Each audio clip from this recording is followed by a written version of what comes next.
1,25,00,000 అప్లికేషన్లు అర్జీలని ఈ రాష్ట్ర ప్రభుత్వం అధికారుల సహాయ సహకారాలతో స్థానికంగా ఉండే అనేక మంది ప్రజాప్రతినిధులు అనేక మంది స్వచ్ఛంద సంస్థల సహకారంతో ఈ అప్లికేషన్లు సేకరించే ఘట్టం సక్సెస్ఫుల్ గా చిన్న ఎపిసోడ్ లేకుండా జరిగినందుకు మరొకసారి కూడా కృతజ్ఞతలు తెలియజేసుకుంటున్నాం. ఈ అప్లికేషన్ని ఏదో అప్లికేషన్లు తీసుకున్నాం, మా పని అయిపోయింది, అప్లికేషన్లు వచ్చాయి కాబట్టి మేము తీసుకున్నాం కాబట్టి అభయహస్తంలోని 6 గ్యారంటీలు పూర్తయ్యాయని చెప్పే ఉద్దేశం ఈ ప్రభుత్వానికి ఇందిరమ్మ రాజ్యంలో మీ నోరు కూడా అనుకోవటం లే. మాకు చిత్తశుద్ధి ఉంది. నిజాయితీగా ప్రజలకు చెప్పిన ప్రతి మాటని ప్రజలకు ఇవ్వాలి అనే చిత్తశుద్ధితో ఈ ప్రభుత్వం ఈనాడు పనిచేస్తుంది. 100 రోజులలో ఈ 6 గ్యారెంటీల్ని ప్రతి ఇంటికి అర్హులైన ప్రతి ఇంటికి చేర్చే బాధ్యత చేస్తామని చెప్పాం. వీటన్నిటినీ కంప్యూటర్ లో పొందుపరిచే కార్యక్రమాన్ని కూడా 6వ తారీఖు నుంచి చేపట్టారు.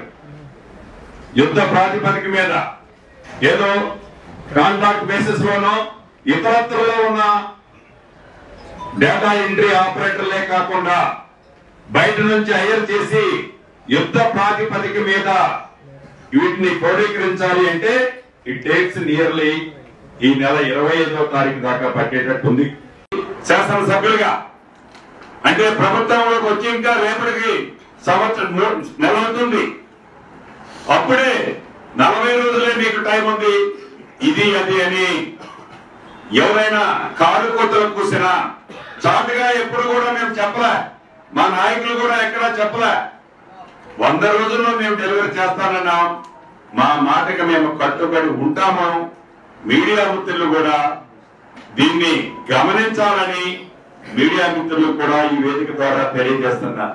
అప్పుడే వారి పౌరం ఇంకా ఎప్పుడు రాకోవాలని ఆవులాడుతున్నారు. చాలా నవ్వొస్తుంది. పూర్తి మ్యాండేటరీ కాంగ్రెస్ పార్టీకి ప్రజలు ఇచ్చారు. కొద్దిగా ఓపిక పట్టండి. ప్రతి విమర్శ చేయడానికి ముందు మీ ప్రభుత్వంలో గతంలో మీ ప్రభుత్వంలో ఏవైతే తప్పిదాలు జరిగినాయో ఆ తప్పిదాలని ఈ ప్రభుత్వంలో జరుగుతున్నట్టు చూపిస్తే ప్రతి ఆధారంతో సహా ఈ ప్రభుత్వం బయట పెట్టడానికి సిద్ధంగా ఉంది. మాటలతో కాదు, ప్రతి డాక్యుమెంట్ ని కూడా ప్రజల ముందు పెట్టడానికి ఈ ప్రభుత్వం ఉంది.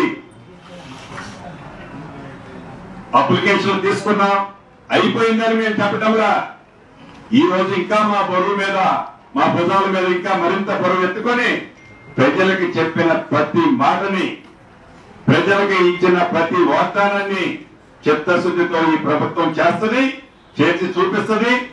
మేమన్నా 100 రోజుల దాకా ఆగాలి అని ప్రతిపక్ష సభ్యులు కూడా కోరుతూ, ముఖ్యంగా నా మీడియా మిత్రులు కూడా ఎవరో ఏదో మాట్లాడితే మీరు ఎమ్మటే ప్రశ్నించాల్సిన అవసరం ఉంది. దాన్ని ఏదో 30 రోజుల్లోనో 40 రోజుల్లోనో ఈ ప్రభుత్వం అప్పుడే చేయలేదు అనేది బ్యానర్ ఐటంగా పెట్టి దాన్ని విపరీతార్థాలకు దారి తీసే విధంగా మీడియా మిత్రులు కూడా ఈ చేస్తున్న ప్రభుత్వానికి చిత్తశుద్ధితో ప్రజలకు అందించాలి ఈ సంక్షేమ కార్యక్రమాలు అనుకుంటున్న ఈ ప్రభుత్వానికి మీ సహాయ సహకారాలు కూడా మనస్ఫూర్తిగా కావాలని కూడా మనస్ఫూర్తిగా మీ అందరినీ కోరుకుంటూ తెలంగాణ ప్రజలతో పాటుగా నా మీడియా మిత్రులు కూడా అడ్వాన్స్ గా సంక్రాంతి శుభాకాంక్షలు తెలుపుకుంటూ సెలవు తీసుకుంటున్నాను. ఇప్పుడు మా మిత్రులు పొన్నం ప్రభాకర్ గారు మాట్లాడతారు.